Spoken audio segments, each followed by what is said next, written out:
keduanya. Saat ini usia kandungan Franda yang sedang hamil anak kedua itu memasuki usia 6 bulan. Menurut Samuel, tak ada perbedaan yang dirasakan oleh Franda selama hamil anak kedua. Franda santai seperti biasa saja, aktivitasnya juga normal, jelas dari Samuel. Di kedai kopi Hello Friends miliknya di kawasan Senopati, Jakarta Selatan pada Minggu 13 Februari 2022. Sejauh ini Samuel belum mengetahui jenis kelamin anak keduanya, meski Franda sudah mengetahuinya terlebih dahulu. "Aku ingin mendapatkan surprise," ujar pria yang akrab disapa Mue itu. Apapun jenis kelamin anak keduanya, Samuel berharap sehat dan Franda bisa melahirkan dengan normal. Pria bernama lengkap Samuel Zygmunt Hackbucker tersebut menduga anak keduanya ini berjenis kelamin perempuan, seperti anak pertamanya. Feeling anak kedua ini yaitu perempuan lagi, papar Samuel yang belum menyiapkan persalinan anak keduanya. Berikut wawancara dengan Samuel. Terus Bang Moe, sedikit dong soal kehamilan Franda juga nih, mungkin seperti apa sih? Oke, kehamilan kedua ini cukup unik ya, karena gue sendiri nggak tahu jenis kelaminnya, karena gue memang minta nggak mau dikasih tahu gitu. Jadi kalau kalian tanya jenis kelaminnya, gue sih nggak tahu, tapi bini gue udah tahu gitu. Pengen Dan surprise aja atau pengen gimana? surprise aja, pengen surprise. Jadi kan anak pertama perempuan, ini gue nggak tahu nih anak kedua atau cowok atau perempuan lagi, gue sih nggak tahu. Tapi harapan gue sih apa aja lah ya, yang penting sehat, lahirnya normal, nggak ada yang, pokoknya pertumbuhannya, perkembangannya sempurna lah, sesuai dengan umurnya, lebih ke situ sih. Franda di kehamilan kedua seperti apa? Ada perbedaannya Oh, nggak ada sama perbedaannya yang nggak? Nggak ada sih, nggak ada at all, nggak ada perbedaan yang signifikan yang gimana gitu. Udah santai aja, kayak biasa aja, aktivitas normal, terus makan juga biasa, minum juga biasa, nggak ada yang detail harus gimana enggak sih. Anak pertama sendiri udah ada, biasanya kan kalau lagi mengandung anak kedua, anak pertama tuh lebih jadi lebih lengket atau seperti apa? Enggak juga sih, karena kita udah briefing lah ibaratnya. Ini kayak misalnya contoh nih, di perut mama ada adek loh, terus dia kadang ngajak ngobrol, terus kadang didoain sama dia, terus juga ya sering ngajak ngobrol sih, jadi udah interaksi, jadi pas lahir pun dia nggak kaget. Jadi, dan kita juga kan beberapa kali sempat visit teman kita yang newborn kayak gitu, jadi ini loh bayi yang baru lahir segini nih, ntar kalau adiknya bisa lahir juga begini nih, kayak gitu. Jadi udah kita dokterin lah kasarnya gitu. Franda ada keluhan nggak sih, Bang Moe? Waktu ini Selama ini nih, selama udah usia kandungan udah berapa sih? 5 atau 6 bulan lah. Nah, selama 5 atau 6 bulan ini udah ada keluhan-keluhan nggak sih? Keluhan nggak ada sih, mereka Franda sih so far nggak ada keluhan sama sekali, oke aja kok mereka. pada saat ngidam mungkin lebih ribetkah atau gimana? Nggak ada ngidam yang aneh-aneh, minta mangga yang harus. Berita selanjutnya, pihak Dodi Sudrajat perintahkan pemilik lahan pintu masuk ke makam Vanessa Angel untuk digembok. Rencana pemindahan makam Vanessa Angel kian santar. Hal itu terus dikemukakan oleh Dodi Sudrajat. Alasan pemindahan makam tersebut menurut Dodi Sudrajat adalah wasiat almarhumah. Semasa hidup, Vanessa Angel meminta dimakamkan di samping pusaran ibunya, yaitu di TPU Karet Bifak, Jakarta Pusat, jika kelak ia meninggal dunia. Itulah yang menjadi dasar bagi Dodi Sudrajat untuk memindahkan makam Vanessa yang saat ini berada di sebelah makam Bibi Andriansyah, sang suami, di pemakaman Taman Islam Malaka, Pasanggerahan, Jakarta Selatan. Kuasa hukum Dodi Sudrajat meminta pengurus makam Vanessa Angel tak ikut campur soal rencana pemindahan makam. Kuasa hukum Dodi Sudrajat meminta pengurus makam Vanessa Angel tak ikut campur soal rencana pemindahan makam. Hal itu menjadi polemik karena tak sedikit juga yang menyayangkan rencana Dodi, termasuk Faisal, sang besannya. Menurut Haji Faisal, menantunya itu sudah tenang dan anaknya tak perlu diganggu lagi. Namun Dodi berharap dan Dodi juga tetap pada keputusannya. Bahkan pihaknya memastikan surat pemindahan makam sudah diurus. Konon Dodi Sudrajat akan mengeksekusi rencananya setelah 100 hari meninggalnya Vanessa Angel. Berdasarkan pantauan grid.id, pemakaman di Taman Islam Malaka, kawasan Pasanggerahan, Jakarta Selatan ini telah digembok. Sardi, selaku penjaga makam, menyebut hal tersebut dilakukan untuk menghindari hal-hal yang tak diinginkan. Ini penggembokan perintah dari pemilik lahan pemakaman, jelas dari Sardi sore tadi. Untuk menghindari sesuatu yang tidak diinginkan, sambungnya. Berikut wawancara dengan penjaga makam. Sekarang komplek makam digembok. Kenapa ya Pak ya? Banyak yang bertanya juga yang mau kesini katanya nggak bisa. Gimana tuh Pak? Ini untuk menjaga hal yang tidak diinginkan, terus yang ketua makam juga ada saya sementara ini.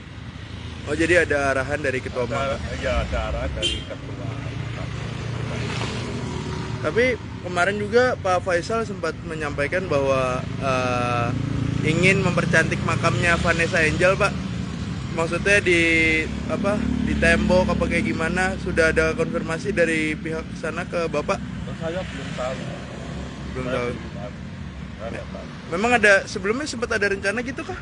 Ya nggak tahu deh sama pengurus makam itu Pak. Saya tanya dari pengurus makam, ketua makam itu bukan Pak Haji sama Pak Faisal. Tapi untuk 100 hari ini kemarin juga ada yang demo juga datang melihat kayak gitu. Dari pihak makam, dari Pak Haji yang punya lahan ini gimana Pak ngeliatnya Pak?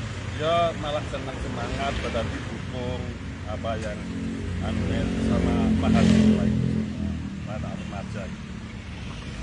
Jadi sebenarnya ada simpati kalau makan. Resmi bercerai, Ririn Dwi Ariyanti tak pernah mengusir Aldi Bragi dari rumahnya. Artis Ririn Dwi Ariyanti dan juga Aldi Bragi kini sudah resmi bercerai. Keduanya sah bercerai setelah ikrar talak dibacakan di depan Majelis Hakim Pengadilan Agama, yaitu di Jakarta Selatan. Aldi Bragi membacakan ikrar talaknya di depan Ririn Dwi Ariyanti pada Kamis 10 Februari 2022. Sebelumnya Majelis Hakim mengabulkan gugatan cerai Aldi Bragi terhadap Ririn Dwi Ariyanti pada 30 Desember 2021. Dengan dibacakannya ikrar talak itu, pernikahan yang telah berlangsung selama 11 tahun dinyatakan telah bercerai dan berakhir melalui perceraian. Untuk itu, kini Ririn Dwi Ariyanti sudah tak tinggal serumah lagi dengan Aldi Bragi. Bahkan keduanya telah pisah rumah sejak Desember 2021 lalu. Saya sudah berpisah rumah sejak akhir tahun lalu, jelas Ririn Dwi Ariyanti di Pengadilan Agama Jakarta Selatan pada Kamis siang. Meski kini sudah berpisah, Ririn Dwi Ariyanti dan Aldi Bragi sepakat membesarkan anaknya bersama-sama. Sekarang kami fokus untuk anak-anak, ucap Ririn Dwi Ariyanti. Sedangkan Ririn Purbasari, kuasa hukum Ririn Dwi Ariyanti menyatakan Aldi Bragi sudah tidak bisa tinggal di rumah Ririn Dwi Ariyanti setelah ikrar talak dibacakan. Itu rumah Ririn dan Aldi harus meninggalkan rumah. Ririn tidak pernah mengusir Aldi, jelasnya. Tetapi secara hukum, ketika putusan cerai dibacakan, mereka bukan lagi suami dan istri lagi. Lanjut Riri Purbasari. Berikut wawancara dengan Ririn Dwi Ariyanti. Biaya-biaya anak. Jadi itu aja dulu. Nantinya Ardi berarti akan meninggalkan rumah Mbak Ririn nih Mbak? Sudah, alhamdulillah sudah, kita sudah. Berarti artinya hengkang di rumah Mbak Ririn gitu ya? Ya memang secara kan sudah putus ya Mbak ya, sudah bercerai. Jadi memang secara hukumnya ya Aldi sudah tidak bisa lagi tinggal di rumah Ririn, dan itu memang rumah Ririn. Jadi memang Aldi yang harus meninggalkan rumah ya. Dalam hal ini mungkin harus diperjelas bahwa Ririn tidak pernah mengusir Aldi ya. Ini secara hukum memang ketika putusan itu sudah dibacakan, mereka sudah tidak suami istri lagi gitu ya. Pembacaan talak ini kan hanya resmi hukumnya gitu ya, resminya, formalitasnya gitu ya. Jadi memang seharusnya setelah putusan itu dibacakan ya Aldi harusnya sudah meninggalkan rumah secara itikat baik, meninggalkan rumah. Tapi sekarang memang sudah ya. Alhamdulillah sudah. Dan sekarang ya fokusnya mengusahakan yang terbaik. Iya. Dan ini Tolong dong, handphone dong. Anak-anak alhamdulillah sudah mengerti situasinya, dan terus aku terus mengkomunikasikan keadaan yang apa adanya dengan anak-anak, tidak membohongi situasi anak-anak, lalu kita terus bertukar pikiran. Lihat gimana berjalan waktu lah, insya Allah aku dan anak-anak akan baik-baik saja. Berarti artinya komunikasi mengenai anak lancar nih Mbak ya? Aku dengan anak-anak komunikasi lancar karena kan memang Dengan Aldi mengenai anak komunikasinya lancar gitu. Sempat tertunda karena COVID-19, hari ini dua saksi ahli hadir di sidang kasus Jerick dan juga Adam Denny. Musisi IGD Ari Astina alias Jerick SID kembali akan menjalani sidang atas kasus dugaan pengancaman melalui media elektronik pada Adam Denny. Sidang hari ini rencananya akan digelar pada pukul 10.00 waktu Indonesia bagian Barat di Pengadilan Negeri Jakarta Pusat. Suami Nora Alexandra itu dipastikan hadir di ruangan sidang. Hal itu dikatakan langsung oleh kuasa hukumnya yaitu Sugeng Teguh Santoso. Adapun agenda hari ini mendengarkan keterangan saksi dari pihak Jaksa Penuntut Umum atau JPU yang sebelumnya sempat ditunda karena terkonfirmasi positif 19. Saksi tersebut juga sebelumnya sempat diminta hadir oleh terdakwa untuk memberikan keterangan kepada majelis hakim. Jaksa nantinya akan menghadirkan ahli digital forensik dan juga ahli filsafat hukum. Adam Denny melaporkan Jerick SID ke Polda Metro Jaya pada 10 Juli 2021 lalu atas kasus dugaan pengancaman.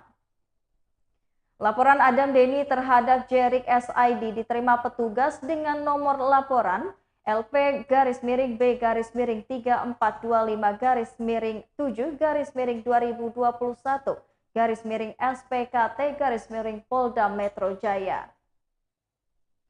yaitu atas kasus dugaan pengancaman di media sosial. Adam Denny merasa kehidupannya terancam usai dirinya menerima ancaman dari Jerick SID. Amarah Jerick kepada Denny karena ia menuduh Denny menghilangkan akun Instagramnya. Ia mengaku selain menerima ancaman, dirinya juga diduga mendapatkan cacian oleh Jerick. Atas perlakuannya, Jerick SID dijerat dengan pasal-pasal yang terkandung dalam UU IT dengan ancaman hukuman maksimal 6 tahun kurungan penjara. Adapun IGD Ari Astina alias Jerick didakwa melakukan pengancaman berisi kekerasan dengan melanggar, yaitu pasal 29 JO, pasal 45B Undang-Undang ITE, serta pasal 27 ayat 4 JO, pasal 45 ayat 4 UU ITE. Berikut wawancara dengan Jerick SID. Istri saya karena sudah banyak bikin masalah lah untuk dia. Jadi I'm sorry my baby, Madam Flaminora, Papa minta maaf. Jadi untuk orang-orang yang mikir istri saya tuh nggak bisa ngurus saya, nggak bisa ngasih tahu saya segala macam tuh, itu salah itu. Karena dia tuh justru paling sering untuk memberitahu saya untuk tidak masuk ke jurang yang sama lagi, tapi sayanya emang bandel waktu itu. Setelah bebas itu saya masih aktif untuk bicara masalah-masalah sosial, jadi akhirnya terjadi kasus ini. Jadi saya ingin menegaskan kepada netizen atau siapapun yang baca ini, istri saya tuh bukan tipe-tipe istri yang nggak pernah kasih tahu suaminya, tapi dia tuh selalu mengingatkan, cuman sayanya aja kebetulan bandel gitu, nakal. Tapi setelah kasus kedua ini saya tobat, dan saya harap juga orang-orang juga bisa berhenti berpikir jika istri saya tuh tidak ngurus saya atau tidak pernah kasih tahu saya tentang hal seperti ini, karena faktanya dia paling sering marahin saya kalau saya ribut-ribut di medsos, itu dia paling sering. Oke? Ada kado nggak? Kadonya semoga tanggal 6 Maret pas vonis dapat kado yang bagus, semoga. Beli soal bayi tab. Rencana pemindahan makam Vanessa Angel kerap menjadi perbincangan publik. Pemindahan makam Vanessa Angel menuai gejolak hingga muncul aksi demonstrasi yang menolak keras rencana Dodi Sudrajat itu. Aksi demo itu terjadi akibat bertepatan dengan 100 hari mengenang kepergian Vanessa dan juga Bibi. Itu dilakukan di lokasi TPU Taman Islam Malaka, Pesanggerahan, Jakarta Selatan. Menanggapi demo itu, Faisal merasa lebih semangat agar rencana besannya itu tak terlaksana. Saya merasa termotivasi. Saya merasa terdorong bahwa apa yang saya perjuangkan dan apa yang saya pertahankan ini sesuai dengan keinginan ataupun tidak menyalahkan aturan. Jelas dari Faisal di kawasan Srengseng, Jakarta Barat pada Sabtu 12 Februari 2022. Keputusan Faisal untuk memperjuangkan makam menantunya agar tetap bersama dengan sang suami nyatanya mendapatkan respon baik dari masyarakat.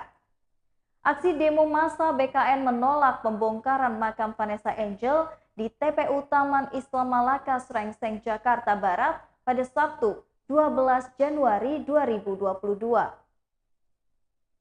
Kalau menuntut saya sangat semangat, secara agama juga dalam mempertahankan agar anak saya tidak terpisah dengan istrinya.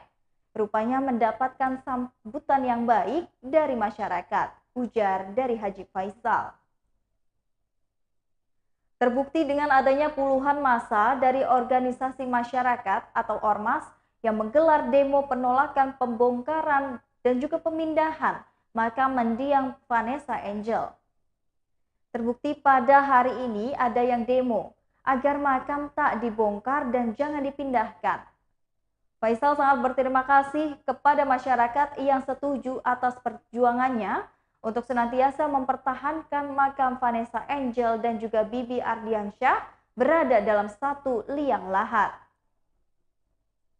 Sebelumnya puluhan ormas dari BKN atau Barisan Kesatria Nusantara melanggar aksi demo penolakan pemindahan makam mendiang Vanessa Angel.